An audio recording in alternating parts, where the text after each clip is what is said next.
Good evening, model railroaders, and welcome back to the second section podcast where it's just regular folks talking about model railroading. And I'm your host, Andy Dorsch. And not joining me this evening is my co host, Mike Ostertag. Mike, how are you not doing? No, Mike is having some tough technical difficulties this evening, but I did want to get the show kicked off by myself this evening. So we'll see how this works um, while Mike gets logged in here. But we do have an interesting show this evening planned for you guys. So when Mike gets here, we are going to have a short line of the show this evening. And then we are also going to be taking a layout tour of the Mascoutin Valley Railroad. So, and I'm seeing the chat here. Yes, sound is a bit delayed, so we'll have the producer in the background work on that while we have the show this evening. However, I do have like I said, we have a little treat. So we have here with us this evening, we have the Mascoutin Valley Railroad Inspection Department. And as you can see here, it's basically my cell phone on a gimbal. So we're going to be flying around the layout this evening once Mike gets here, so you guys can see how I am essentially progressing on the layout and how we plan to turn the shelf layout into a basement empire. So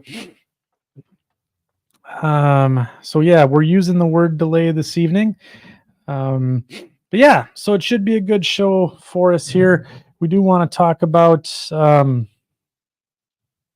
the shelf layout has been getting a lot of press as of late, and it feels like we're leaving the folks who are the basement empire or the big layout folks behind. So we wanted to give them their due this evening. So what we'll have happen here, and we'll check in on the Mike Ostertag watch as he comes in here. So I'm going to send a message to him. How we doing? See if he can come back. But anyways, so this is what we're going to dive into tonight. Is that as you start out as essentially building a shelf layout, do you or can you upgrade into a basement empire? So Otter Creek and Rio Grande says, do you consider the Mascoutin an empire or a shelf? So I think we're going to walk through that this evening. I think you'll see it's a little bit of both and how we get started. So we'll be going ahead and taking a lot of questions, all that fun stuff. Hopefully my sound gets sorted out here shortly here. Let me know if I'm still a little bit behind. So, okay. So what we'll do here is we'll essentially start off with the Mascoutin Valley as the overview here. It's actually a 35 foot by 16 several seconds. Oh my gosh. Okay. Must be having all sorts of technical difficulties here in Wisconsin. Let me see if this helps things. Let's see. How am I looking, sounding now? And then we'll bring Mike in here and see how he looks and sounds. All right, Mike. We're live, bud. I can hear you. Hi, how do I sound? Oh man, am I ever laggy? Yeah, we are all sorts of delayed here on second section this evening. Well, yeah. For some reason my computer shut itself off. So love Good technology. reason. Yeah. So Yeah. yeah. Am I delayed also? Or am I? Mike is not delayed. It says Mike is not delayed, which is Okay. shocking because my computer is making all sorts of gurgling noises. But So am I synced yet, or am I still delayed? you are delayed. You are delayed. All right. I'm gonna leave, come back, see how that works. So Okay. Mike, you get to do the old song and dance here by yourself while I Sweet. am He didn't even finish the word gone. Did you guys notice that? It was like click, gone, done. Hey, we're gonna do a slots tonight, okay, at one point. However, my computer decided to get rid of everything I tried doing here recently, and the stuff that is saved is only partially finished. So what we're going to do is a little bit of old school with a little bit of new school. How's that? But we're going to get a slots in one way or the other. We'll get that all taken care of, and that way we can start moving on to the next one and get some more of these going. But I think you guys are going to really enjoy the one that I have for you tonight. It's we're going to be in the state of New Jersey when we get to it. We're going to be in the state of New Jersey, and it's going to be a little bit something you probably didn't think of and aren't expecting. So, what is it, Mike? I see your back attention. What does that mean? I don't know what that means. But I am back. I am here. But yeah, it's going to be it's going to be a cool slots. It's just going to be a little bit of old school type slots with a mixed with a little new school slots. And when we get around to doing that, because my computer did what it did, I have to bring everything that I had up back up.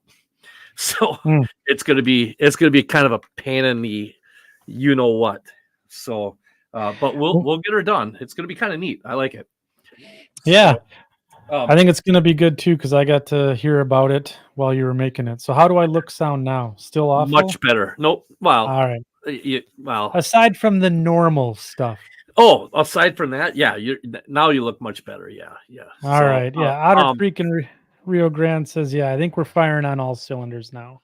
Yeah, it's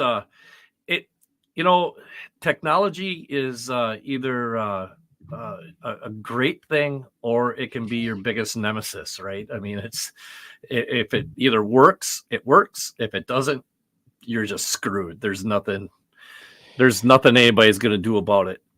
It's a happy thing when you have it, but when it goes bad, it's all bad. So yeah, it's terrible bad.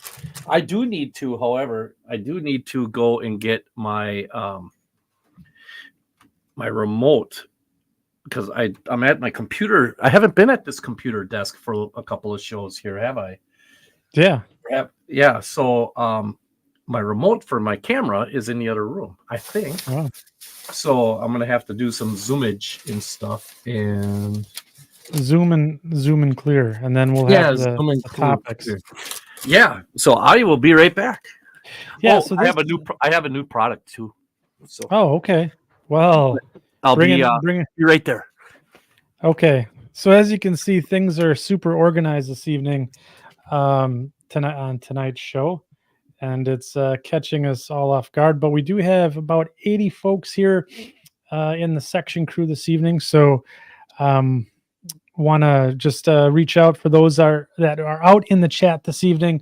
Let's keep the discussion about model railroading, and do notice the folks with the little blue wrench or the wrench next to their name. They are the moderators. They are given full authority to give you guys the boot. So I think so keep it civil, keep it model railroading, and we'll all have a good time tonight. So Mike is back here with us. Welcome back, Mike. Did you get your remote thing figured out? because it's not working. So What a shock. yeah, it's a shame. It's a shame that our stuff isn't working this evening, but that's all right. So why don't, before we get into the topic this evening about the essentially going from a shelf layout to a into an ump. There you go. Now you moved. There you go. Did you want to talk about the new product that you had? Yeah, I just there got this this. evening? It's new but not new. So It's new but not new. new but not new. I just got in the mail this gorgeous Glaring S scale S helper service. S Helper Services extended vision caboose. It's really really well done. They Is did, it? yeah. You know, I got the undecorated version, and one of the things that maybe if I did this, it would take some of the glare off of. Oh yeah, look at that. Yeah, not bad. So some of the things like right here, you can see that little square right there. Yeah. That is for like a marker light that is on the model, and they left it off. The undecorated version, they left it off, which I really Nice. appreciate. And there's all sorts of details in little baggies here, including the roof walks and brake rigging and all sorts of different little details. And then the interior is complete. The interior of it is completely finished, so you can take it apart, paint it. It comes with two little guys, which I'm going to remove because I can't stand having people inside my equipment. It just, because whenever you change direction, they're never facing the correct way. So I just don't like having people inside of my equipment at all. But it's really, really well done. This is one of the S Helper Services molds and tooling that they got from MTH, that Skill Trains got from MTH. Okay. And I think this may be the last car they have to do it in S with the old tooling. So what does that mean? Don't quote me on that. Okay. There may be one other box car that they have to do yet. But if it's any indication that they're getting down to some of the freight car old tooling being completed, with any kind of luck, that means that there may be some new stuff coming up. But I have no information on that. That's just a speculation on my part. But it's, what I'm really hoping is that they start working on some S-scale locomotives, and hopefully something along the SW1200 line would be really, really nice. But so did MTH have an S or an SW1200 in S scale? I don't know if they ever actually produced it. They had all the stuff to do it, but I can't remember whether or not they actually went out and did it or not. I saw like at shows, I saw like F3s that looked really, really nice, but there again, I never saw one come out in production. MTH did a lot to tease and not a lot of delivery. So, yeah, it was unfortunate. Because in the large scale world, MTH does a lot of really cool stuff, and same with Lionel and stuff like that. They make, and as I covered at the Colorado at the Rocky Mountain Train Show, I had a rather lengthy conversation with the guys from Lionel, and they've got a lot of 164, really cool 164 stuff that they're working on and planning on. So if you go back to some the live look-ins, and you're interested, go take a look at the Lionel and some of the LGBs, some of the large scale stuff from those guys. It's pretty cool stuff too. But really, yeah, they got some cool stuff that I talked to them about. But yeah, no, that was sitting that was sitting at my doorstep one day, and I was very happy with that. And now I got to figure out what I'm going to do with it. So Whether whether or not I make it a Farland terminal, because technically I really don't need a caboose on my railroad. But I mean, I don't know, man. I think you go for it. I think you have like it's their lone caboose, that they bought a caboose, or they're leasing one from the Sioux Line. Why and does they're using everybody it as want me to make it a Sioux Line caboose? Everybody wants me to make it a Sioux Line caboose. I'm telling you right now, not happening. Not happening. I will leave it gray and run it like this before I paint it Sioux Line.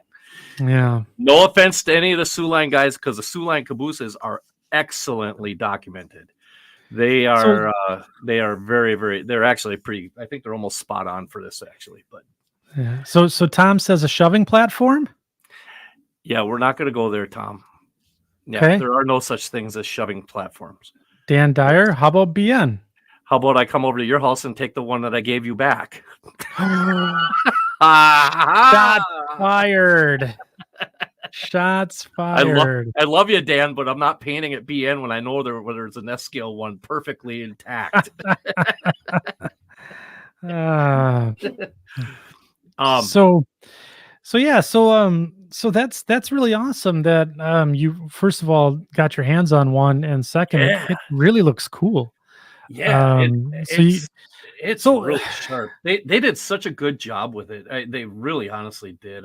I so far I have nothing negative to say about it, which everybody knows for me is kind of out of character, but so far. And the thing is that's really cool is they have the wheel pickups on this thing. So it's got a lit interior, but it's got so it's got the wheel pickups, and if you do it right, you could actually recreate some other things and use those wheel pickups to help power like a lighting decoder or something like that, so you don't have to you can do some different lighting stuff with it as you go along. So that is awesome. Yeah. So look at Masabi yellow and maroon. I do enjoy a good Masabi caboose. That is actually very, very, that is a very, very cool paint scheme on those cabooses. I like that. So it's a blank slate. So keep the suggestions coming. Oh boy, what are we doing now? I don't know. I'm playing with stuff I shouldn't be playing with. I'm probably going to go back into the Japanese kung fu movie mode here, but that's part of the show this evening. So yeah. So have you got anything new at all? Or? I do actually. Just came in the mail today. So I got to talk about these things. So these are from they are from a company called Model Railroad Control Systems. Ooh. Out of California. Sounds expensive. Well, and it's very small. So this is a switch machine, or a turnout machine. So you know how you have the tortoises that are super, super, they're about that big, right? And they're kind of clunky. I got these things from Model Railroad Control Systems. They're called the MP4 switch machine, and it's basically a servo. Are you okay, Mike? Yeah, I'm paying attention. Okay, and they have essentially. So this is, and they're a little more powerful. You can adjust the throw width or the length on them, and their wire that they come with is pretty stiff, and a lot of people are starting to switch from tortoises from them to these things. So I'm going to try a handful of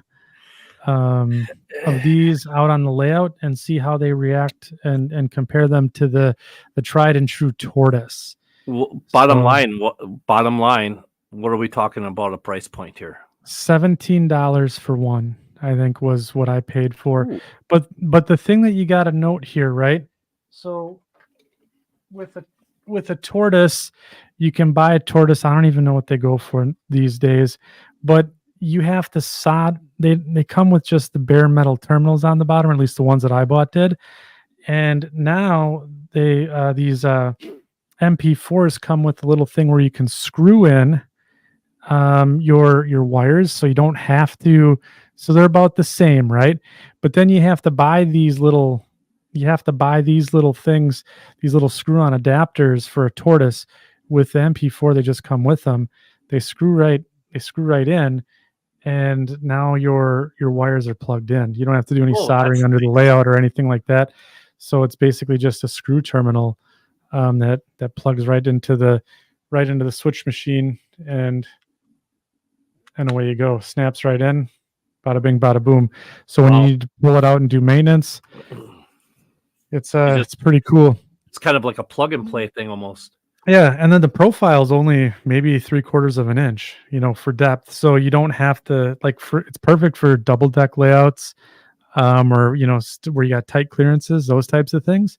Yeah. And like I said, these things are pretty cool. And I'm just not very good at soldering, or anything like that, but they're I hate soldering, and if I can do anything to not solder, especially under the layout, I'm going to do it. So I use the the wire lever nuts that we use, Oh, the Wagyu Wago connectors, using Love these. those things. Love So those things. Yeah, I've had my fill of soldering as I've been doing this that diamond that I'm making. yeah, No, I'm not good at it. It's it'll be fine. It's a good thing I'm only doing one piece, and yeah, that's switches will be another story. But I mean, whatever, yeah, yep, and that's the deal. So let's see, your Titletown Rail production says, did you buy the mounts with them? These ones I did not. Looks like they got two little flanges here on each side where I can mount this under the sub road bed, so that I can mount that right into the plywood. And yeah, we'll see how it goes. So I was pretty geeked out when I ordered these. I got them. I ordered them Thursday. They showed up today, and that's over the holiday weekend. Oh, So wow. yeah. I think the model railroad,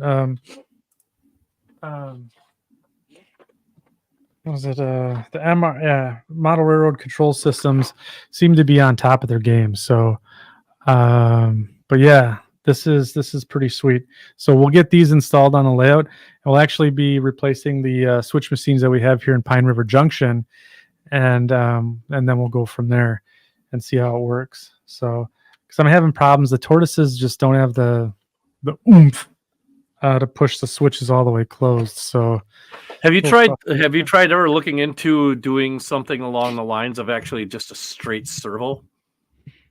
no, I have not. I'll be 100% honest with you. The servo stuff sounds cool, but I never looked for it. And then these things came along, and I've seen a couple people on YouTube have put them on their layouts already. So we're gonna give it a try. That's cool. That's really cool. Yeah. I'm gonna try playing with servos on mine. With the You gonna do servos? I think I'm gonna try servos. Yeah, push buttons and servos. Try to make it a little bit more hands free. Okay. Yeah. Good stuff. So that's pretty much. I guess we're bringing back the old favorites. Hashtag not sponsored this evening. So as far as new products are concerned, those are the things that we're trying out. But let's maybe talk about the topic just a little bit while we get rolling here. So going from a shelf layout, or possibly taking like the one module approach, going up to a basement empire, right? So I think there's been a few questions, in the chat about, so what defines a basement empire? So what would you call a basement empire? Oh boy. Um, well, I think it's subjective. Be honest with you, I think it's extremely subjective. Okay. Um, because a basement empire to somebody that's living in a like, say, well, I shouldn't say a basement empire, a model railroad empire. Let's say that, Okay. because I mean, because not everybody has basements, but I Yeah. mean, um, like if you're living in an apartment, your model railroad empire is whatever room you have to build one, something, right? If you have a beautiful old house like you have, your house is really nice, dude. So it's, if you have a house like that, then your um then your model railroad is maybe about half of what you want, or maybe might have to be reconfigured to fit how you want it, you know, and we'll get into that. But then if you have like a house like Luke has got, who's got an enormous amount of space in his basement, and basically when he started building it was a blank, or Dan Dyer's another one, Yeah. or Joel Weeks, or any Joel of these Weeks. guys that are from around our area that have got huge, beautiful layouts. Their empire is almost limitless with what they've done. They Hmm. can go they can take a 70 or 100-mile stretch of railroad and really condense it down into something that's extremely believable and a lot of fun to operate. Sure. So, and then empire also, does that mean that it's a crappy little old beat up railroad like what I've got, or is it a high speed class one, you know 40-50 trains in a day type main line? You know what I mean? Sure. I really think that the term empire is so subjective that it really leaves it up to the modeler to define it on their own personal level. Sure. Boy, is that not a politically correct answer or what? Well, you just tap danced right around that question. And I'm trying to, put my manager hat on, and let's see if we can't pin you down. But, unfortunately, I don't think I disagree with you 100 or all the way. But I think there's a couple of good comments here. It's like, for example, BH CRBB 2.0 says it's your dream, right? Mm-hmm. And um, and and late night model railroad says, I would say it's a railroad that encompasses multiple scenes and operating options, question mark. And I think that is a true statement. I think there's you see some of the like John 2618. He's got a really cool layout. It's a room, I think it's a room size layout, shelf type layout. And of course, we've had Boomer Dioramas has been on the show, Yep. multiple times, talking about his layout shelf. Tom Klamoski, Tom Johnson, right? So Yep. they don't have the huge monster layouts, but they're very well detailed. And, But then you and look. Go ahead. oh no, I was just gonna say somebody had made a comment. Was it John that made it? There was somebody that made a comment about that the empire could be beyond what you're modeling.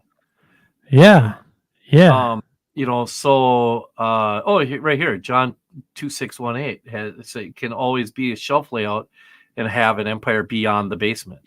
yeah. So which is really true. Now there's another thing is, back in the 90s, there was a gentleman, and his name escapes me. I actually have some decals for his railroad, Mm, and it's called the Great Lakes Eastern, the GLE, okay. and it was enormous. It was a class 1 style operation. I never saw one. I saw a handful of things modeled, but I never saw a layout. So I never saw pictures of a layout, and for the life of me, I don't know whatever happened to him or to his railroad. But there used to be like almost a dedicated. It looked like a real website. It looked like a real railroad website. It was really cool looking, but it was really something that encompassed the well beyond type of um, modeling type of thing. You know what I mean? So you're modeling one thing, but your railroad might be 10,000 miles longer than what you're actually modeling. Yeah, right. You know what I mean? Yeah, yeah.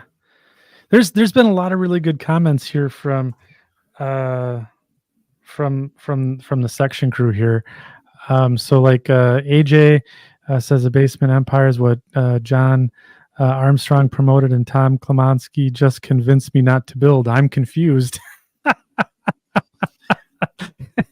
Yeah. That's what we do here. That's why we put you on the carousel of all of that. But I think the basement, or the I guess maybe the way to look at it is maybe not call it basement empire, but let's say the large model railroad, right? So anything like over 300 square feet, that's huge, right? Right. Or even like 500 square feet, that's pretty big. And Otter Creek and Rio Grande says, I think of John Allen's Gory and Defeated, right? And that's and an SP Steve is saying, okay, so what's a small, medium, or large layout? So I think the terms for me, and we can certainly argue about size, right? When we all have that argument about size, right? But I think a small layout would be maybe like a 4x8 sheet of plywood, or 2x6, something like that for HO scale, right? And then Are we taking and then modular stuff? We're taking modular right out of the equation here, right? Club and modular stuff. We're taking. I think we'll take. Yeah, I think we'll just talk about home layouts that are, small, medium, large. Yeah. And yeah, so I think, and here's a couple of other good, I guess, marks is that Otter Creek, another good comment here. Multiple locations has to be part of the equation. To have an empire, you need to take over 2 or 3 other layouts in the area and then consolidate them. But I think we go back and think of, and Kinzer's right. So like the big spreads in model railroader. So the big John Armstrong plans, right? That basically were just endless miles of track all around.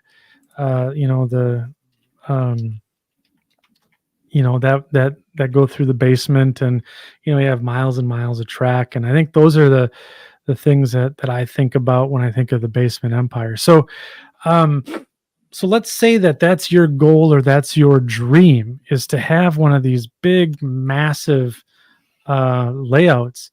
I think you can have it, but you don't have to eat the elephant all in one bite, for sure, right? So I think, right, like so this is a question that comes in here. So Dan Dyer says, so what would you define your setup as, Mike?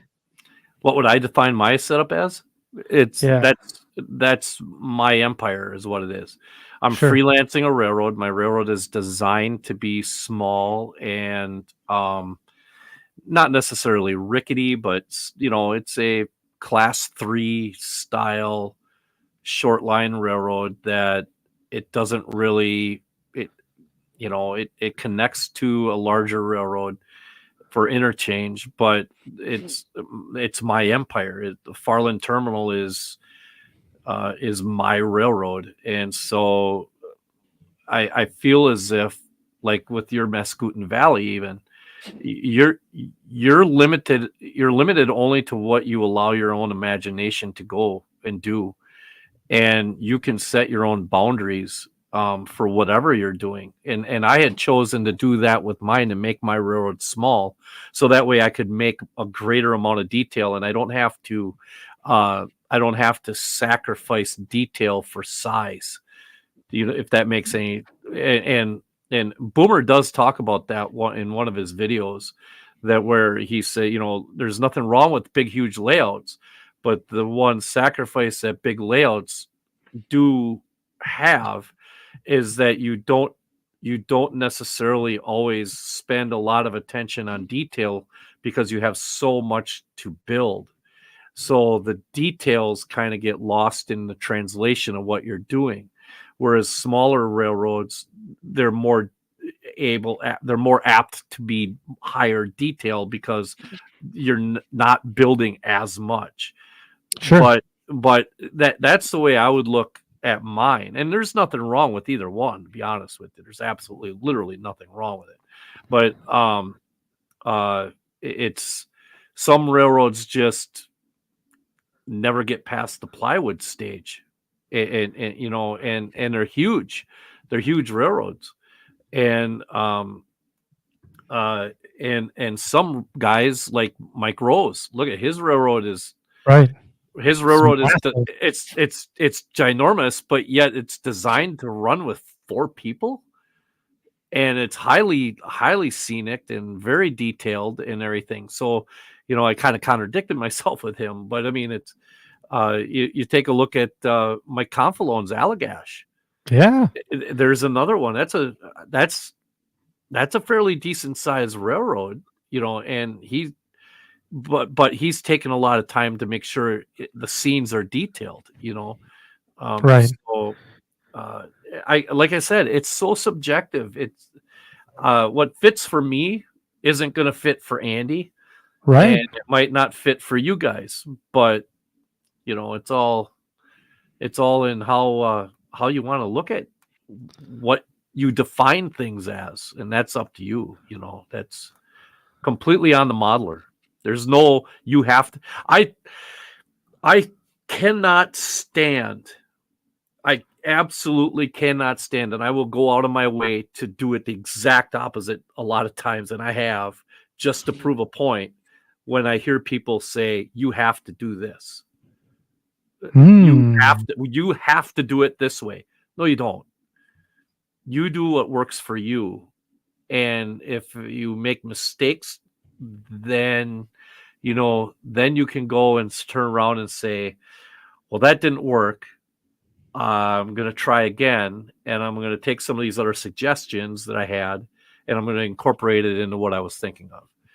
And you don't have to use everybody's stuff. I mean, the industry is got a lot of noise to it right now. There's a lot of noise, and you got to filter through all of that stuff. And that's just the way the world is right now, is the fact that the world is very noisy, and you got to navigate through all of that in order to find the stuff that you really truly believe in and want to do. You don't have to follow everybody. You don't have to follow anybody. You can do your own damn thing all day long if you want. That's true. That is very, very true. So I think the one point that there was one comment here by Tim, and he says that I worry that if I focus on a few detailed scenes, I'll get bored with the layout. And that's a real possibility. So one of the things that I've done to kind of get around that is and we should probably take a tour if I can get this thing to work. We should walk around the layout this evening. Are we going to walkabout in the basement? We're gonna do walkabout in the basement here. Yeah. So I'm gonna shut down my main screen here. Close the bathroom but door. Then yeah, close the bathroom door. I just cleaned the toilet. It's fine. Oh, okay. All right. Just say it. But there's so basically what we'll do is we'll just do a walkabout this evening, and we'll go from there. And you do not have I'm gonna help you set this up, bud. Yeah, you do not have a conventional basement. I do not. You do not. Now, one of the things to note that is a little different about Andy's basement. Well, first of all, your house was built in what 1880. 1880, and Yeah. that's no joke, guys. I mean, it's a gorgeous house. It's very, very beautiful. Old farmhouse. It's an old farmhouse, and Yeah. from the outside it looks like an 1880s house, you know. But the thing is the basement. He has a step in on the basement floor that you have to kind of watch out for, and I don't know of anybody that's been down there that hasn't tripped on it. But it does, you know. And your ceiling heights are a little bit more shallow, right? Yeah, see, look at this. Oh, look at, dude, that is so cool. That looks so slick. You're on mute, dude. Yeah, I'm gonna switch you over to the phone now. So can you hear me okay? Yeah, oh yeah. So all right, Okay. you go with the phone. I'll keep an eye on comments and stuff Yep. like that. All right, buckle up, guys, because this is going to be, we're diving right into Andy's layout. I've been waiting to do this for a long time. It's so cool. So let's switch the screens around here so we can get this all sorted out. I'm gonna do maybe this guy, and then we'll put him over here. Okay. Oh, there So we let's go. try that. Okay. Can I still throw comments up? For sure. Yeah, So right. yeah. Okay. So why don't, or Split Rock says make me single view, so we'll do that. Go right there. Okay. So this is what you see behind me, right? So this is Pine River Junction. That's what we see by your shoulder every single show. Yep. So this is what you see behind me every I guess show, you could say. So we have I got some details in here, some cool cars, and this is basically what I would call a shelf type layout. It is 12 inches deep, and it's about 12 feet long. So if you take a tour down there, you can see there's Pine River Wood Products, and it's just a basic like a backdrop flat. Yeah. And you got a couple of, let's see if I can wiggle past it here. This is going to be the trick. So you got a couple of spots for box cars there. And then we're working on a loadout section there for wood chips. And then the logs go down there at the end, and there's a log pile in the back. So let me see if I can't get around this will be interesting. Get around my That kind of reminds me a little bit. That kind of reminds me a little bit of Confalone's old Woodsville terminal or whatever it was. Yeah. That it reminds me of that whole scene. Kind of reminds me of that. It's really, really cool. So I think I saw a message come up from Split Rock as to when. Here, just a second. I'm going to just duck down and. What year is the Mascoutin Valley set in? Yeah. What year is the Mascoutin Valley set in? Yeah, so the MV is set in 1988. Let's see if I can get through here. 1988. Okay, so we have another question here. Yep. How far from the fascia is your track 3? How far from the fascia is your track? 3 inches? Question mark. Yeah, so if you look here, it's pretty close. So it's 3-ish inches here in Pine River Wood Products. Nice. Yeah, and then so here's this is a loadout building that I'm actually scratch building, and then this is a mini Prince auger that I have in there, and then we'll have this piped in to the dust collector there. I was just going to say, is that a dust collector that you have? Yeah. Is that 3D printed also, or no? That dust collector is 3D printed. I got that from Engine House Services from, was it Green? Forget the name of the company that makes them. But yeah, it's a really nice detailed product here. So you can see super nice. And then the platform I scratch built along Wow, with this. that looks beautiful. Yeah, they got to be painted yet. But then here's the log pile down here. I like your Sharpie line as to where the pile, the form of the pile on your scenery should be. I like that. What's that? I'm being stencil. Yeah, that string or whatever that is. This is just this is piece of- actually a hose that I'm gonna put in here for a water line Oh, to is wet it the logs really? down. I Yeah. thought you were trying to shape the log pile. It looked like you were trying to shape No. That's it fit the shape of the pile perfect. It looked awesome. yeah. And then this is a square corner. So you would never know it the way they have the trees and the backdrop kind of stacked up in there. Yeah, your trees are really, really awesome. So I can't take any credit for them. You know, this is all stuff that I've learned from Boomer and like Split Rock and a lot of the guys before me. But yeah, so you can see. Yes, it was Steel Mill Modeler Supply was who made the. Yeah, they make some amazing stuff. I've got a bunch of their grain elevator pieces. Yep. Oh, and yes, I did paint the backdrop. The backdrop for this particular section is hand painted. So I used Vallejo and other fun and exciting Vallejo and Tamiya and a handful of others, and I actually put like texture on the back there as well. And I'll have to feather that all in, but got an old 4020 here for the folk set. And that's an Ertl piece that I weathered up. Detailed. This is actually junk. Junk, he says. And a road here, and then this is the end of Pine River Wood Products then. That's so awesome.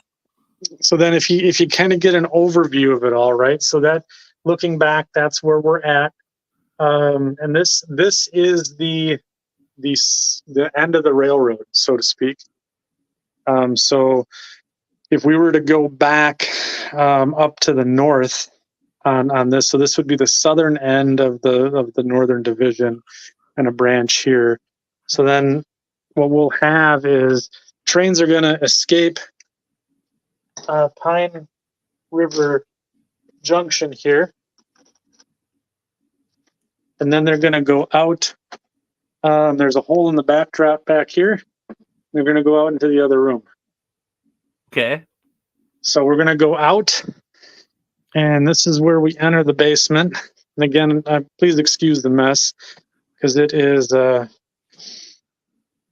atrocious. But we have a swing gate in here. Okay. That essentially just come unlocked, and then we can get upstairs and head out. But then trains would come through here, and then the next scene, or the first scene that you come into, this is the new iron mine scene. Oh, that that's we're coming be along building. really, really good. Yeah, so this is this iron mine is 16 feet long. And then it also has a lead track here that I'm going to be putting in. Down here. So is your mine based off of anything specific? Yeah, I actually happen to know the answer, but I'm just asking. So the mine's going to be based off of Groveland mine that was back in the 70s, early 80s. Was like a hematite pellet plant in Randville, Michigan. So there was a small mine there, and what happened was that the Milwaukee Road would take the pellets from the plant and they'd bring it down to a town near Iron Mountain, Michigan, and then they would essentially drop the loads off there and have the Chicago Northwestern take them to Escanaba where they'd be dumped out, and rinse and repeat that process. So you can see I have a mess here, but this is one of the things that I work on when I get bored with working on Pine River. Yeah. And that's good though, because if you're, because you can bounce back and forth, you have some other elements to be able to work on, so you can give your mind a break from doing scenery, and you can go back and doing some of your other skills and then go back and forth. You don't have to do everything all in one shot, right? Right.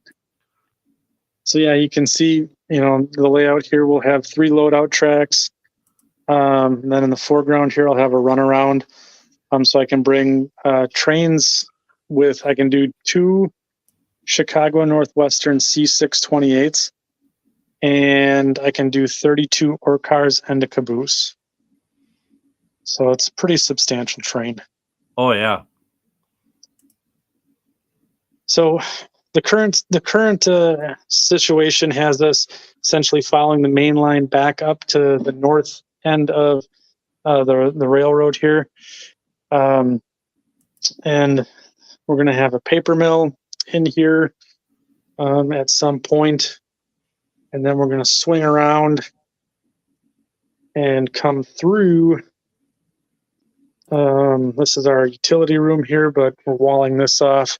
And then behind there where you see the furnace is where we're going to have our staging, one of our staging areas located. So that way trains can come on and off the layout from a hidden area back there, but still accessible by our operators. And then this section here, there'll be a small yard or an interchange type situation going here. And then from there, we're going to come through and there'll be a big scenic break. So this is the negative space that we're talking about. So when you come down the stairs, this will be the first thing that you see. We'll have I think we're having a bridge here, the Kingsford Menominee River Bridge. We're having that put in, and then that's going to be 51 inches. And then this will all be scenic with just trees. And then we'll come through the backdrop again.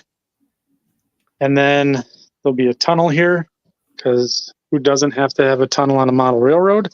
Right. And then we'll come into, let's see here, the yard.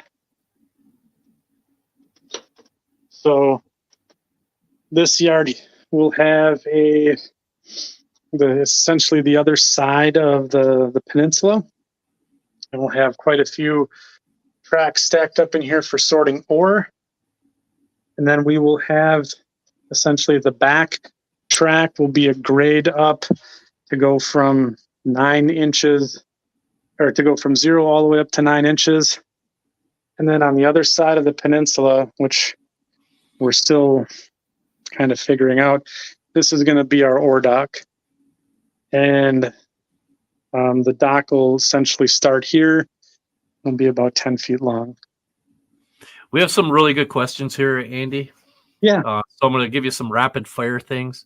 Sure. And some of them are getting back to basics type things. Sure. One of them here is that's not the one I wanted. We'll get to that one here. Are the basement walls just painted foundation or studs and sheetrock? So right now, the basement walls themselves are just painted, and then I don't have much except for this one room here. And there's my son Henry, so it's bedtime for him. But what I'm doing is I'm going to go out and show you. I'm also building cabinets underneath. It's stuff. Yeah, I know. Building cabinets underneath. Okay, there's something on it. Yep, I see that. Essentially cabinets underneath here, so that way you don't really see the foundation at all. So nice. Yeah. Next is split rock. Can you reach the back tracks of the mine? Is it maybe too deep? So right now I can reach to right here, no problem. Okay. So this is the back track, and I can actually reach the back drop. So without interfering on the tracks in the foreground.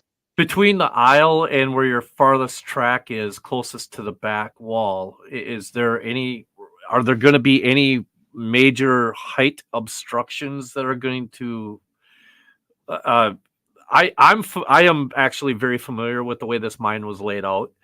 So I'm assuming that this is like you're looking from the south, looking Yes, back you're looking at where the south mill north. is. Yeah, Yes. so you're looking at the mill from the aisle. So this So is all basically, open area, right? yep. So the front of the layout will be the lowest elevation, and then the mine will actually sit elevated over the tracks a little bit, and then essentially where I have the deep 30-inch spot back here, this is just going to be scenery, and I can still reach the main line and the loadout tracks, no problem. Awesome. All of the stuff where I would have to touch the cars is all within the first 18 inches of the layout. So anything like, like, so if you can see, I have the switches laid out where I'm going to put them, right? Yeah. So this is within the first 10, 12 inches of the layout. Okay. And perfect. Yeah. So these are some real basic things that I thought about. Even though I have deep scenes, I can still access the railroad. So it's not like I'm going to have to get on a stool or anything like that to get stuff. Emerald Pacific Rail, which I want to say before I love that logo. Kind of I love the way he did that. It's a kind of a cool takeoff on the Golden West, if you ask me, But what height is your bench work? Okay, so the bench work, if you're in the, and I'm going to show you the thing that Mike talked about because this is kind of important because it sets the scene to the layout. So you see, I have this oopsie daisy step here, and that's 4 inches where you have to step up essentially. So everything is at the same grade. But if you were to, and I got the tape measure here, like it was a canned question, right? Right. So you can see there, we're at 46 in this one room here where the iron mine is. And then if we were to go back over to Pine River Junction, and I take that step down, you can see here we're at 51, 52. Yeah. Yeah, definitely. It says here, Otter Creek That's my Rio workbench. It's a perfect looking workbench. I would say that Mascoutin Valley qualifies as an empire. Look at that. See? It's getting there. Will there be one or two staging areas? Well, it's a very good question. So there will be 2 staging areas. There'll be a north staging and a south staging. So the north staging is going to come from essentially the furnace room here. And then I do have plans for a second staging underneath the iron mine here. Okay. And then there's a room where the monster lives in the back there. Yep. That's also going to be railroad once I get this first bit done. So that'll also have some staging in it as well. Some more basic. These are really good questions, guys. Yeah. Greg Bonanza Valley in Western asks, "What's the minimum/maximum aisle width?" Good question. Let me see if I can find that canned tape measure again. Yeah. I put it in my pocket. That's where I knew I would lose it.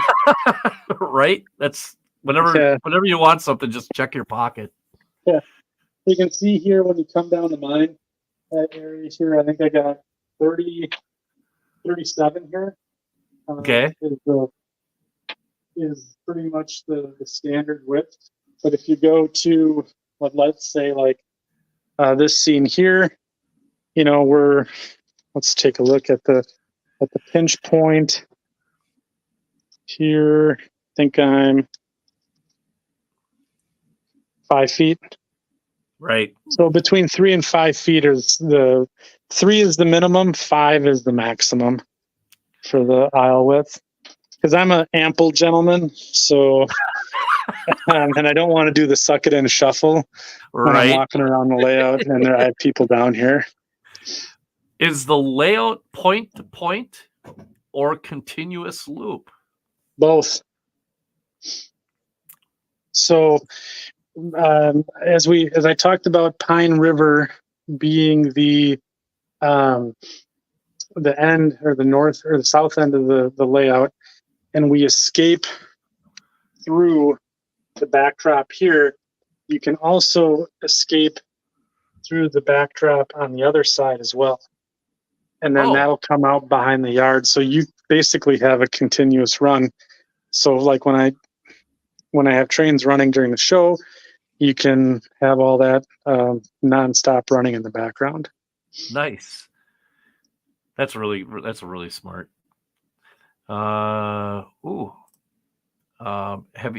This is an important one. Being in an old house with a stone foundation, have you ever have any water seepage issues? Well, you have block, correct? Or is it? I have both. You have both. So yeah, so I have, as you can see here, I have my block foundation, and then the field stone is right next to it, which is painted. Nice. So the field stone, we've been here 10 years, and we haven't had any problems with any water seepage by the foundation. They did put in like a French drain with basically a sump pit that I have 2 3/4 horse sump pumps running in the event that we get flooded. So the basement stays totally dry. And my secret weapon is this down here. I have a dehumidifier as well that keeps everything nice and clean down here. That's awesome. Yeah. I can't wait to to see how you come along with some of the other aspects of the layout. Now, do you have any plans to maybe kind of bounce around a little bit? Like maybe are you gonna try installing that Menominee River Bridge and kind of do some scenery over there, and then go back to the mine and then work on the paper mill and kind of, or are you planning on kind of going around as you go? I think right now I am kind of on the let's do one scene at a time. So right now I have the Pine River is pretty much to the point where I'm at the just putting in details now.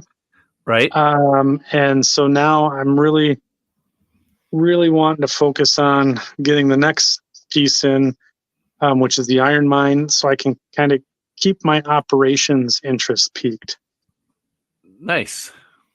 What are you using for lighting? Joe K asked. That's a good question because that's always kind of an elusive subject. Yep. So I use so underneath my valance, I use basically LED strips. Oh, that's nice. Yep. Those aren't rope lights, though, are they? Or are they just regular? They're under the counter strip lights. Oh, nice. Yep. Yeah, that's. I think that's about it for questions right now. Yeah. So let's flip back here. I'm gonna shut this down.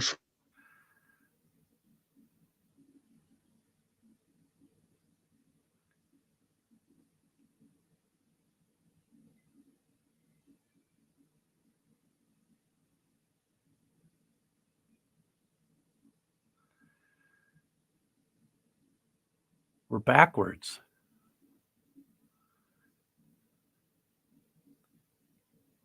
Yeah, so Andy's layout. any regrets so far? That's kind of a loaded question. Also, I mean, no, you did not lose sound. Andy was transferring from his phone to his back normal setup. So, any regrets? Any regrets so far? Question. So any regrets? I I think for me, the biggest regret that I have is not coming up with this plan sooner.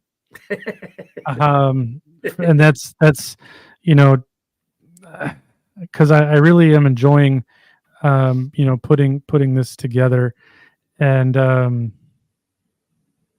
yeah. So I think just basically not getting going on this sooner has really been the biggest regret that I have.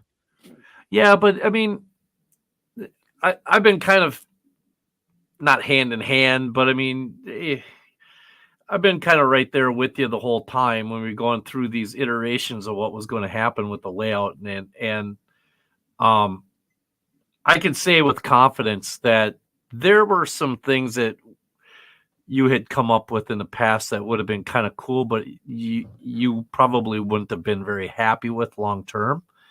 You Yeah. know what I mean? And then finally you came up with this idea, and I'm sitting there going, "Oh, this is brilliant."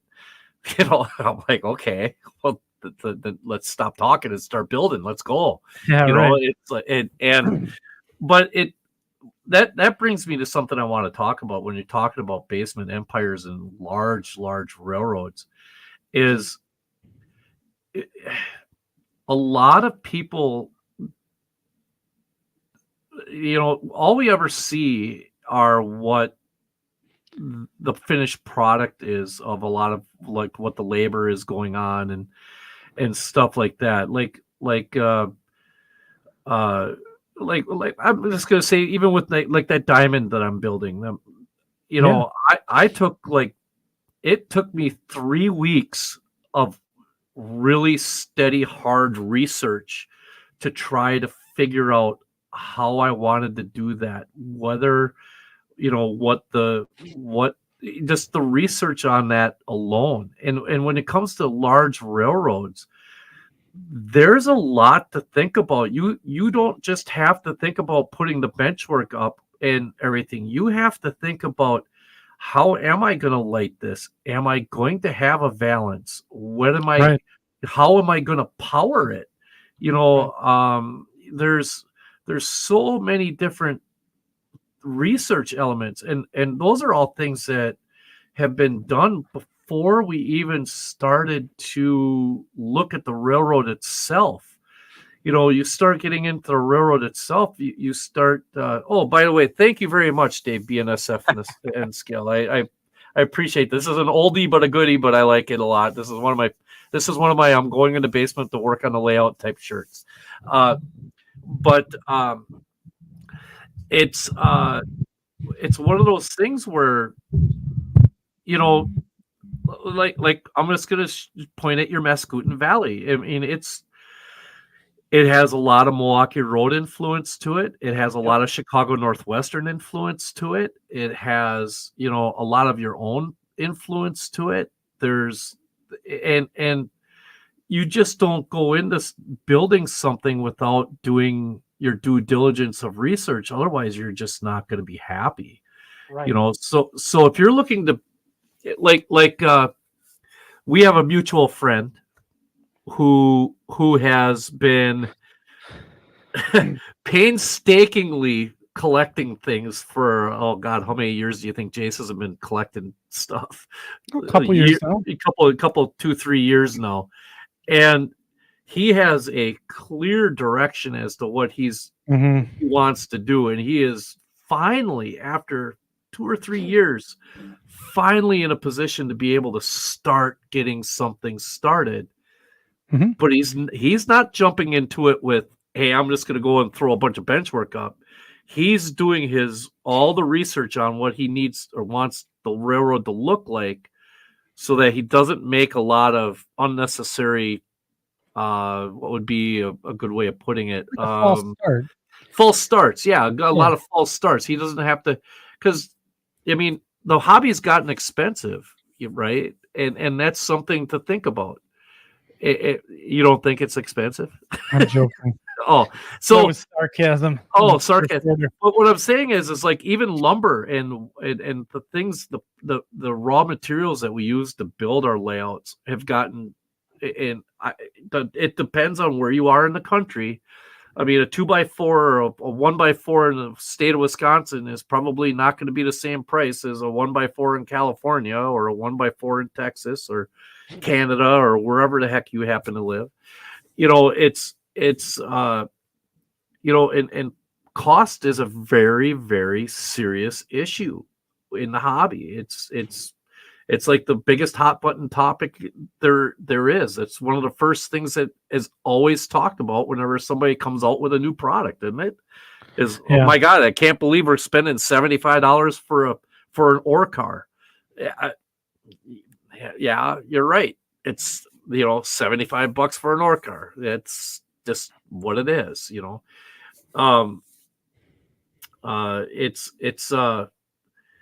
So that's, to me, that's really a big part of the whole equation too. Don't tell my wife that. Yeah, no, your secret's safe with me. There's no secret safe with me. But No. do you agree with that? I mean, yeah, I think the big thing with this one, this one came about, and I have a track plan, but it's not a fancy one, right? So I did it all on graph paper, and I drew it out by hand, right? Yeah. And so this was a plan probably maybe 5-6 years ago.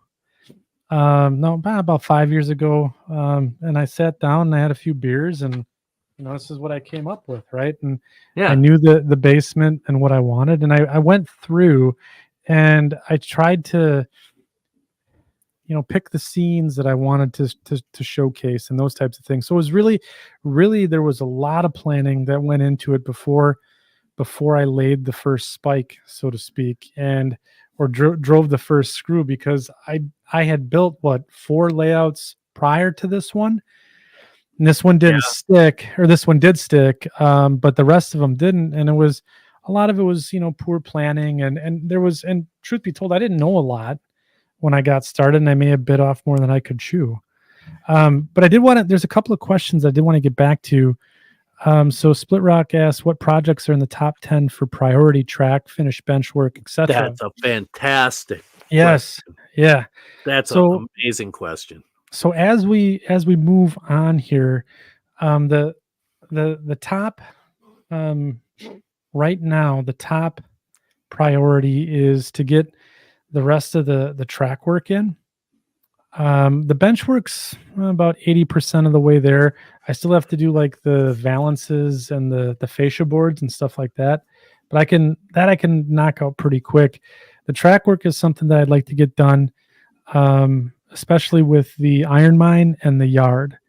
So that way I can actually have some sort of semblance of operation by doing at least like you would say, Tom, a conveyor belt back and forth between the ore dock and the mines. So I think that's the priority number one, is to get that in first, and then get the valances and then the fascia on would be number 2. And then from there, what I would do is just pick off each scene. Then I would start working on the iron mine and start building that out and doing the scenery for it. So that was a good question. So let's see. So there's another one that came in from Otter Creek. So how long has it taken to get to this point in the build? This is 3-4 years? Oh, 3-4 years, I think. At least, right? Yeah. Are you including all your iterations or all your previous? No, just this one. Just this one. So, yeah. And then Don Hanley, why do you think they call layout? You lay out $50, $100 bills at alarming rates. It's true. a lot It's of true. truth to that.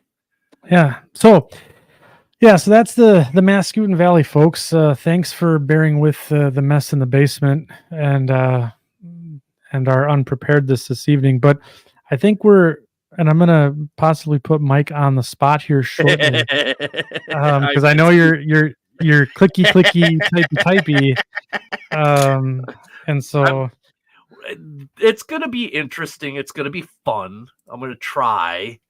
All right, we're gonna try. Okay, this is First of all, I know what we're gonna do, and I want to apologize because first of all, is life has been extremely busy here for me the last Yes. 2 months. Yes. It's been absolutely insane. I have a son getting married in about June, about 3.5 weeks. 3 weeks, right? Yeah, 3 weeks or so. The 22nd of June. It's and a lot of running here, running there, going all over the place. It's been insane, not just with that, but about the time I do get a chance, I just had a branch off the tree in the front yard fall on the roof, and I We've had some gnarly weather here. yeah, we've had uncharacteristically wicked weather around here. It's we don't usually get this kind of stuff. No. And it seems like every week we're cleaning something up here, and it's been just nuts. But I know that there's the rest of the country's in a bad way too. Like, yes, they are, Texas, Oklahoma, and our heart goes out to all of you who are suffering with that. In all honesty, it's I don't know how you guys in the tornado belt live like that. It's day to day.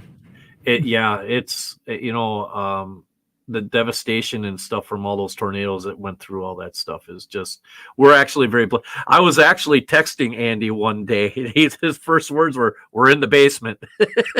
Yeah, I'm like, oh, because I was watching the radar. I'm like, "Hey, dude, you got some nasty stuff coming towards you." He was like, "We're in the basement." Yeah, and just 2 hours before that, we were playing. My son had his little league game, so it was crazy. Yeah, it goes from fine to get in the basement. But anyways, yeah. So I apologize for the lack of quality of the short line of the show this week. It's I know, but it's par for the show. Like, this show has been a good train wreck the whole time this evening. So far, yeah. So far, I mean, let's see what we can do with this. So without further ado, should we just do it? Do it. All right. Get after it. Here, let's take a short. We'll do the short commercial break. Let's give the band a chance to play a couple of tunes. We haven't done the band in a while. Here we go. Greasy Meat Hands Band, take it away.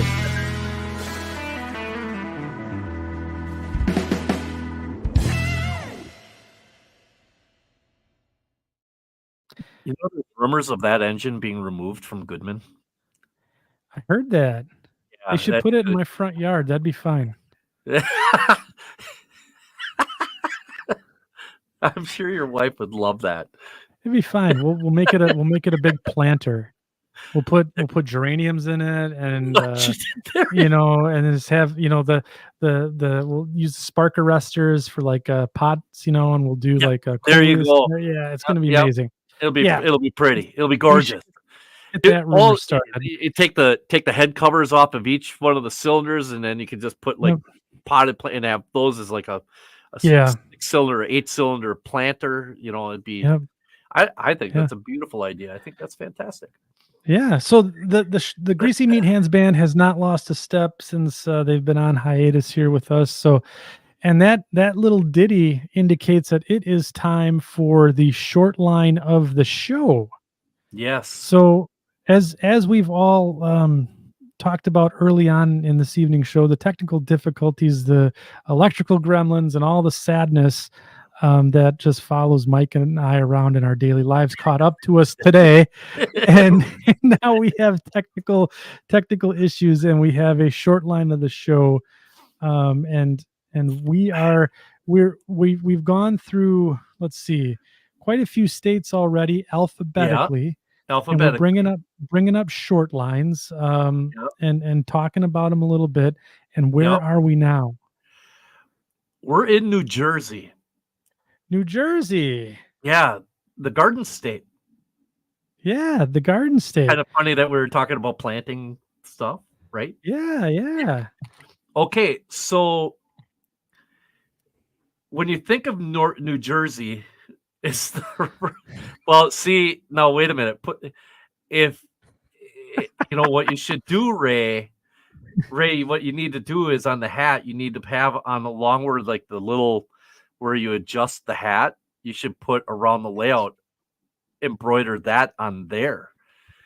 Oh, Yeah, that's a good idea. That way, if they turn it around, it still says around the layout right there. See? there you go. There you There you go. go. But anyway, yeah, we're in the state of New Jersey, Okay. and I stumbled across this railroad looking for something else, and I thought, oh, this is kind of kick ass, really. And it's something we haven't talked about yet. And all of a sudden, a light bulb clicked, and I'm like, oh, this would be perfect for an apartment. Or, ooh, this is something where if somebody wants to do something really small, they could do it. And you wouldn't have to model like half of it. You could only model you could model half of it, and the other half you would just not need to model at all. So what we're doing, where we are, and see if I can. Here's our great. What do you call it? Production value. Production value. Yes. See here, window. Oh, wait a minute. I got to do this. I want to do. Where am I at? Is this no? What's this? What did I just do? Okay, here we go. Oh, I couldn't tell you. You're from what I'm sitting, you're not doing much. No, I'm not. Here we go. NYNJ Rail.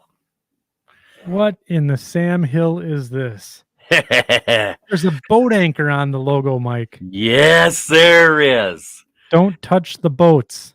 Now, the New York, New Jersey Rail. From 1983 to 2006, it was known as the New York Cross Harbor Railroad.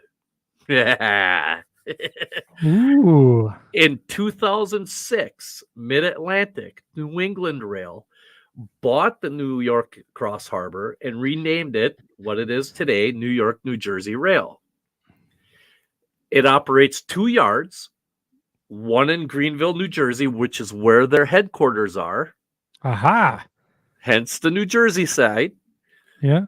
And it connects with, in New Jersey, it connects with the CSX and the NS, as well as Conrail shared assets. For those that are not aware, Conrail still physically exists. It is called Conrail shared assets. It is a very small it is very small compared to what it was, but technically it is still kind of Conrail. The other side of the river, or what do you want to call it? Harbor. The bay, the harbor, is in Bay Ridge in Brooklyn, New York. And it's a 6-acre 65th Street yard that connects with Long Island Railroad. It has a freight only Bay Ridge branch. And it's operated by the New York, and it currently is being operated by New York and Atlantic. That's awesome. So this is a picture I found from Otto Vondrak. They use a barge to go between Greenville, New Jersey, and the 65th Street yard in Brooklyn. And it takes about 45 minutes. This is the last cross harbor barge railroad in the United States. They are still functioning doing this to this day. That's incredible. Yes, very. Like we think of harbor, we think of these barges like this. We think of things like maybe not barges, but you think about like the Green Bay and Western and the Ann Arbor from Kewanee to Ludington, or some of the you think about the Great Lakes, Lake Michigan specifically. Oh yeah, the Badger. Yeah, you think about the Sioux lines going between St. Ignace and I can't remember what the town is in Upper Michigan, but the Sioux line had a ferry. So they had ferry boats, right? Out in Washington State, there was or is still a barge setup that does this. I think Boomers SRY Railroad. Yeah. It has a bar is still a physical barge I believe Vancouver Island over to the mainland. I think that's still a barge setup. But in America, in the United States, from what I've read, this is the last one that's doing this on a daily basis. Here is a map that I found that I got off of New York, New Jersey's website. And I don't know if I can increase that at all for size. But here, right here, if you see my cursor, it's right there is the Greenville yard. And here you can see where the blue lines here are Conrail shared assets. So it connects directly with them. And you can see they have there's all sorts of stuff going on here. I mean, it's a spaghetti bowl full of stuff, you know. And then on the New York side, here's the 65th Street yard. And they do have their own little marine terminal over here that they switch. And one of the things I'll show you here in a second, I have to stop sharing this. Is there any questions on the map? Here's the New York and Atlantic Bay Ridge branch, or the so that's who's operating that right now. And then here is because that's Long Island Railroad's freight line. And then here's what is this? This would be CSX up here. This always boggles my mind is heavy urban railroad. Well, I know. And so I'm going to stop sharing that. We're going to go back over here, and I'm going to reshare some other things here. And I'm going to do one of the things we're going to do. This is where the old school stuff comes in, folks. So if you go to Flickr and you really want to get in on what this railroad is about, there is a plethora of, I tell you what, a virtual cornucopia of things on this railroad. It is so cool. And some of the photography that these guys have done it's just amazing. I'm just going to bring up, this is a picture by Henry Dell. And it's, look at that. Ooh, can you zoom in? There. Look at now. What's your takeaway from this? We always talk about modeling like out in the country. We don't talk about urban modeling hardly at all. And look at the detail that's in this photo alone. And you're starting with the street running, you know. There's so much to look at in this picture, and so many things to like deal with. It almost hurts your brain. It's so cool. Like there's from you just look at this one picture, and it's got the warehouse at the back with the roll up doors, and the trim work around the doors is rusted out. And you got the rusty yellow pylons that are protecting the doors, and the texture of the forklift sitting there. Look at and then you got the texture of the street. There's like a patch asphalt job. There's some concrete in there, and then you go to that delivery truck on the right, and that thing is just beat up. Right, so you can see like that thing looks so out of place, doesn't it? Right, doesn't the engine look out of place compared to everything around it? And it looks like you pulled it right out of the box. Yeah, it's so cool. Yeah, and here's another thing. Look at the guys; they're smiling. They're just having a good. They're just, probably because they saw someone trip over the rails in the middle of the street and eat it. Well, on 65th Street there. I'm not gonna say that I have not done the same, but can confirm nor deny that accusation. I can neither confirm nor deny those accusations. Some other things here, I believe. Let's see here.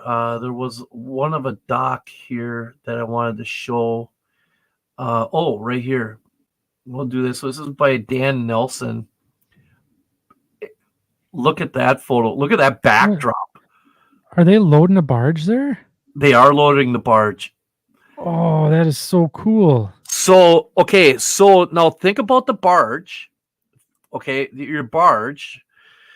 Well, I had a friend named Brian Cassidy who did this, and he modeled Manitowoc one time when the Northwestern still had their barge operations, and he put the barge actually on like a pivot. So when you loaded the car, you had to load the barge a certain way to So, make like, sure balance? it stayed on balance. So Oh it wouldn't. no. Yeah. So and you had to have certain amount of weight. You had to have certain loads in certain spots, empties in certain spots. It was awesome. It was really fun. And if you look, obviously they were either taking it off or they're putting it on. And this is when they had some GP38-2s, leased GP38-2s from GATX on the property. They're But loading center beams. they're loading center beams to go across the harbor. And if you look, here's a whole boatload full of empties right here. So, Huh. I don't know if these are the empties waiting to go. I don't know if they get loads in and send empties back or what that relationship is. But it's regardless. Look at the way they're doing. They've got the center track of the barge is already loaded. Now they're doing the two wing rails. Yeah. It's such a cool. And look at the backdrop with all the container. Yeah, all the container cranes. Yeah, it's just. I wonder how many cars they put in a drink. Oh, there's it's got to be If one. it's anything like my golf game, it's at least a dozen. A dozen. Yeah. So there's been some questions, Mike. Any Yes. of them? Do they switch any industries? Do they serve any industries, or are they just 2 yards? From what I can ascertain, they do have a handful of $5 word. Holy cow! I know. There Kiss are my there are a handful of industries that they do switch along that in the New York side. okay. On the New Jersey side, I think they just hand things off to the Conrail Shared Assets, from what I understand. And then on the New York side, there is a little bit. Obviously, you can see there's some street running. We've seen that, but there's not a ton. It's basically a way for the railroads to get stuff from one side of the harbor to the other side because the next closest bridge is, I want to say it's like 85 miles away to cross that same location.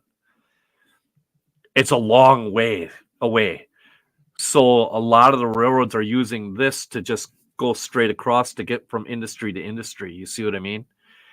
So that I don't know what the name of the river is or whatever that is in that area, but that's what I had read, that where the reason this is still in existence is because of that, is that it's such a long way to get to a bridge that cross over into New York from New Jersey, that it's almost cost prohibitive for a lot of the traffic Sure. that these guys are doing. Take a look at a couple of Philip Goldstein. This is a really cool SW 1500 that they have have, because their power has kind of modernized a little bit in a really cool way. But they've kind of gotten away from EMDs. Sure. So, but the paint scheme itself is really not that difficult. Really kind of simple, Yeah. red, very, very colorful. And again, you can see really nice little track work, and nothing. The track is, it's ripe for like a couple of modules. You know what I mean? Sure. Now let's see here. Go back if my computer will allow me to do what I need to do here. Yes, it will. Now I want to find a good shot of their newer engines. Here we go. These are where are they from? Schneikes. I can't remember. Nikes. Yeah, Schneikes. But they are a rebuilt locomotive. I want to say they're not from Progress Rail. Maybe they are, but they're a switch engine, obviously. But they are I want to say like a cat powered engine. They're Ooh. they're really sharp. As a matter of fact, I don't know if I can do this because it'll actually, if I go here and I'll say share this tab instead. Hey, look at that. Hey, you did it. I did it. Hooray. Yay, me. From Knoxville Locomotive Works is what it Oh, is. right on cue. Ron Stanek. Yep. There we go. Mission. Knoxville Locomotive Works. And I believe they have 3 of them, 2 on the New York side and 1 on the New Jersey side. And then the SW 1500, I believe, is on the New Jersey side as well. So if my memory serves me correctly, that's what it is. So This is what they look like. They're super sharp Bloomberg B trucks, kind of an SW 1500, like almost like a GP9 style frame with the air tanks down low like that. Oh, yeah. Like almost like it's an old Jeep 9 off of an old Jeep 9. Oh, matter of fact, rebuilt 1970 by IC GP9. It's an old IC GP9 to GP10 frame. There you go. There you have it. Bob's your uncle. It's called an SE10B is the name of this. So yeah, I thought they were kind of sharp. Be a cool scratch build locomotive, or even Or a kit bash deal, or a 3D printed type of deal. That would really be sharp, Yeah. But so there's that. And so when we talk about, I'm going to stop sharing for a second. When we talk about building a layout for a railroad like this, you could really create like a cart that you want to go and take and wheel the cart from one side of the railroad to the other, and fictional, like going ocean voyage type of thing. But this comment was made about 15 minutes ago. Was it really? Yeah. It's like split rocks in your brain, man. You're basically saying that, you can put a car in a rolling cart, roll it away, and then to reload it. Yeah. And the thing is there's all sorts of potential. I mean, you could almost do some further research and add, if you wanted to make it a little larger railroad, you could actually add in that Conrail and do the industries that Conrail does and have that shared assets part, and then go over and do the New York and Atlantic portion in the industries that they're doing, and have it in. You could do this railroad in 2 separate rooms. So one room could be New York, one room could be New Jersey. Eric and you could Alexander right there. See, I'm not even paying attention to the comments. This was before. This is right before it came out of your mouth. He had it in there. So it's. I think that for a railroad the size that it is, you could do so many cool things. You could absolutely freelance some stuff. Urban railroading. We just don't talk about it because it's nothing that we really do around. Everybody thinks big open spaces when they talk model railroads, right? Right. And right away, you think of the Franklin and South Manchester when you think about urban model railroads. I mean, that's that's one that's forefront, iconic. Right. Another one would be Rod Stewart's railroad. His railroad is a huge urban railroad, and it's gorgeous. It's so Vic Smith, there's another one. I mean, it's not, it's Frisco and Midwest, but right. St. Louis, Kansas City type, city scenes. So, Yeah. I mean, so I do apologize for the uncouth version of the slots short line of the show, the unfinished version, the raw but the railroad's just too cool to not talk about. And I was thinking Morristown and Erie and a couple of these. Oh yeah, that's a classic. I didn't want to do one of those. I wanted to do something that nobody really thinks about. CP368 Productions had your number. This is like the third one he's called. What's that? That he's like the car float one, because I said any guesses while you were pulling it up, and he's like the car float one, and he nailed it. So it's like the third one he's picked. He's in your brain too. Yeah, I gotta get him. I gotta take some Advil, or I gotta do something to get him out of my head. Because there you go. That might. Might answer a few questions. But hey, I appreciate you guys sticking with me with the archaic type of short line of the show. Next time will be much more polished, I promise you. And I am still working on our next locomotive of the show. I have another steamer, right? Yeah, I believe we're in the 280 the 280, right? The consolidation. Yeah, which is a world-renowned locomotive. I mean, I don't know how many thousands of those things were built, but we'll get around to that one of these times. But the next short line of the show is going to be New Mexico. Oh, yeah, the land of enchantment. Here we come. New Mexico. And then we go back, I do believe, we go back to New York? New York. So going west, coming east. Coming east. Yeah, we got to go. Yeah. It's like go ahead and back up. Yeah, right. No, I think that was a great short line of the show, Mike. And don't apologize for the rawness of it, because I think it was still quite informative and really inspiring. So made me homesick for Brooklyn. Oh boy. Well, it's only a plane ticket away, man. It's all there is. Well, I shouldn't say that. It's a train ticket away.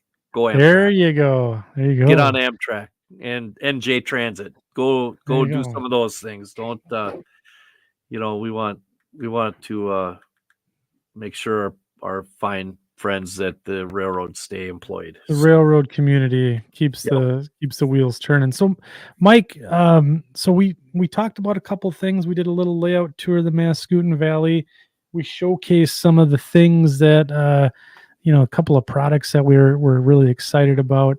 Yeah. We had a good short line of the show. We do need to talk about the upcoming schedule for second section this evening before we let you guys all off the hook. So I'll go first. I'll be as of Tuesday next week. I'll be going on vacation, and I will not be coming back until the 16th. We won't be coming back until Father's Day, so we'll be out for a while, and then you pick right up when I left off. When I get home, you go away. Yeah, I am on vacation, and I have a whirlwind week for prepping for my son's wedding, which is on June 22nd. Yes. So I don't know what all is going on, but it will probably be in my best interest as a human being to not upset Mama or any of the other mamas and just stay away from trains for that week if I can. Yep. And kind of stay at the homestead and try to do what I need to, because it's going to be wedding week, and honestly, I'm super excited. I can't wait, and My soon-to-be daughter-in-law is just an amazing woman, and I can't wait to have her part of the family. She's been part of the family for 7 years, but it's going to be a lot of fun. I can't wait. So that means, okay, so the Milwaukee Road Historical Association convention is June 27th in Winona, Minnesota. I'm not going. So could that Really? Yeah, I'm not. It's just too close to the wedding, and Yeah. it's just another financial casualty. You know what I mean? A lot of my train things this year are financial casualties of the wedding. So I mean, which is perfectly fine. It's just perfectly fine. But if we needed to do one on June 27th, that would be a good day to pick one up. Yes. So I think you get back from vacation that I guess earlier that week or Monday, that Sunday. Yep, that Monday Yep. I go back to work. Yep. So we will see. It looks like everyone coming back on the 27th of June. Yeah, and then we do have. So if we did one on June 27th, we can actually talk about this. We may or may not. We need to discuss St. Louis and Collinsville because that's 3 weeks later. Yep, that's right. And we're not sure if we're going to do something during the show or not. We haven't really talked about it. I don't know how I feel about doing one at the show. I'm kind of wanting to just go and relax and enjoy the show. But we may do one on how about the 11th? Yeah. Yep. Ooh. Okay. I've actually thought about this. That's dangerous.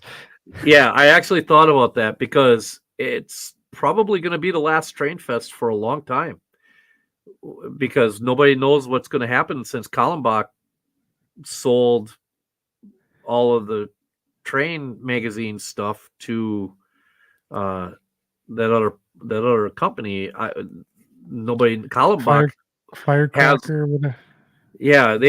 Kallenbach has all the Train Fest stuff. So this is probably the last one for a long time. At least that would be my assumption.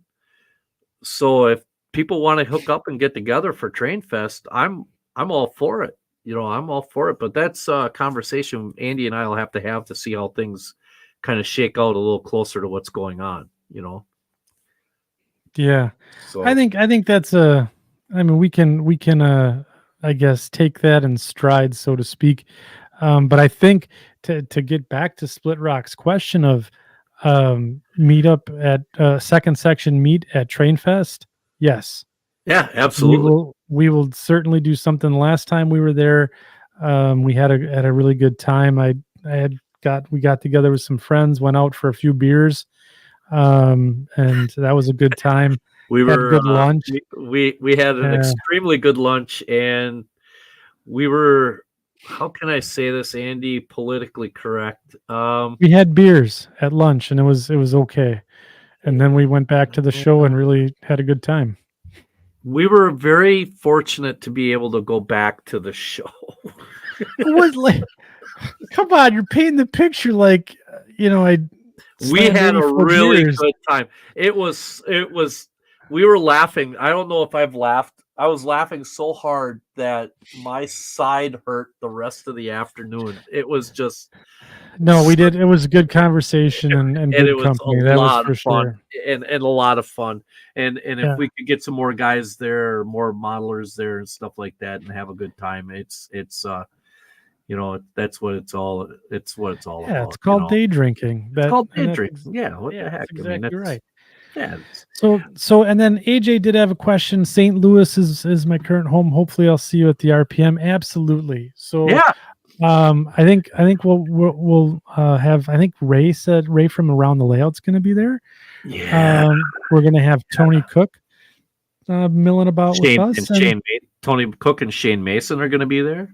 Yeah, exactly. So there's going to be, and I think we're getting down there. What day? Thursday?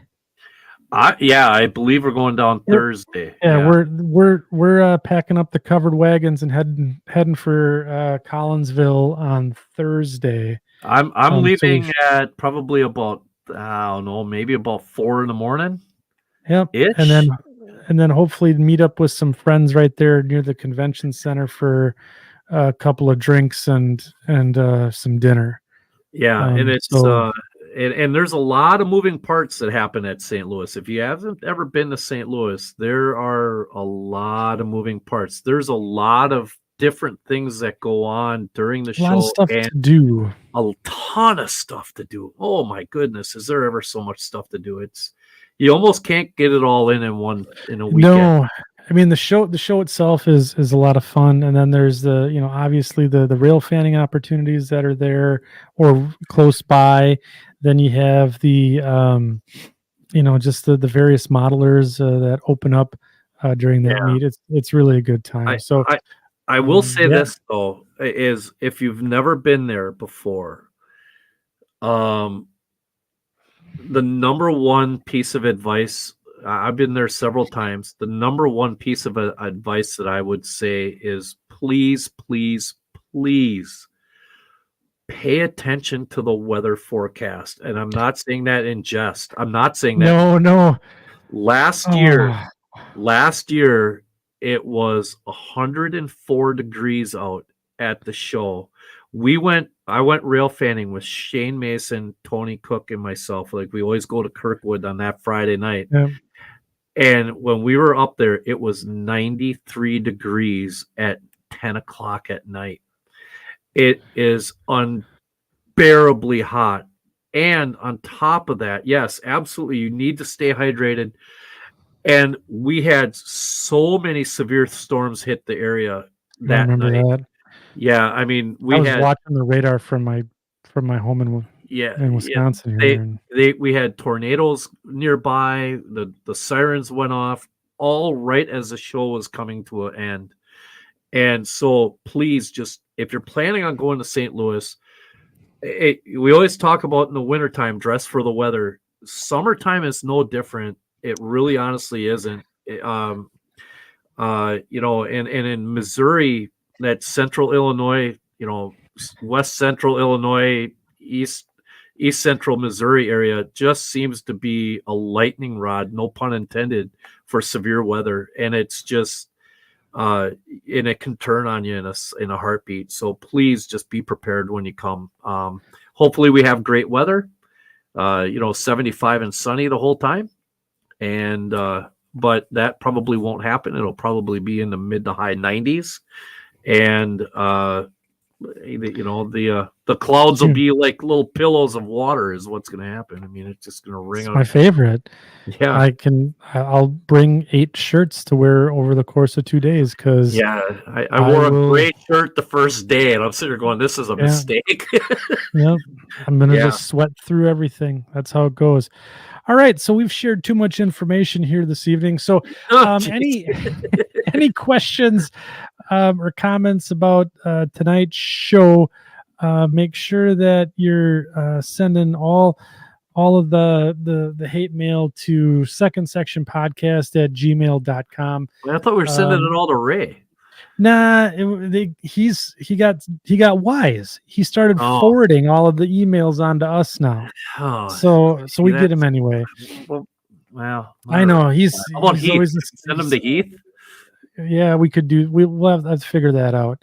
Yeah. But yeah, if you want to meet up at St. Louis, or at Train Fest or anything like that, send us an email. We'd be glad to shake hands and chit chat for a while. Maybe even grab a beer or something, hang out and talk about trains. Mike and I would love to do that. Yeah, absolutely. So make sure if you, like I said, if you want to meet and greet, just let us know and we'll be happy to entertain that. So we're gonna see all of the section crew here back. I guess it was June 27th. So we're doing a little summer break, and then we'll be back. We'll probably maybe 1 or 2 nights. I know, Mike, you're an admin here on StreamYard, so maybe when I'm gone, you can fire it up if you want. Otherwise, I can fire it up when you're gone. We'll do like a brew with the crew type of thing. Maybe yeah, that'd be fun. do what's on the workbench and that type of stuff. So that way we can, keep the crew together here as we go through summer months. So yeah, brew with the crew weekends can be kind of tough. You know what I mean? But I mean, there's plenty of opportunities. Summertime too, yeah. Yeah, So I mean, you never know. A lot of phone calls or text messages get sent. And hey, what are you doing right now? Nothing. Okay, you want to go do this? Sure. Yes, let's do that. So yeah, let's do that. So okay, gang. So again, all the hate mail, second section podcast at gmail.com. We do have a Facebook group as well, second section podcast. Make sure you come check us out there. A lot of good modelers sharing content, coming together, sharing ideas, all that good stuff. And hey, you want to support the show? Hats off to you. Subscribe to the channel, give us a like, and then if you want to take the support further, we are also on Patreon. As well. You can check us out there, second section at Patreon as well. So, Mike, anything else to bring up tonight before we shut her down? No, I want to thank you, first of all, for giving us an awesome tour of your layout. That was really kind of cool. I like the way you did that. I love the progress that you're making. And I hadn't realized that you had gotten that much bench work done.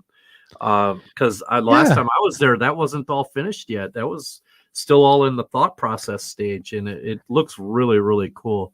So yeah. And like I said, once we get the room with the monster cleaned out, we'll have a crew lounge in there and a little bit of operating like its own little layout, and it's going to be a lot of fun. Yeah, that's kind of neat. So, but yeah, thank you everybody for showing up and for supporting our show. And I guess on the 27th we'll be back for another extravaganza, I suppose. Eh? Yeah, I think that's what we'll call it, an extravaganza. Yeah. All right, Mike. Sounds good. We'll see you guys later. Have a good night, everyone. Night, everybody.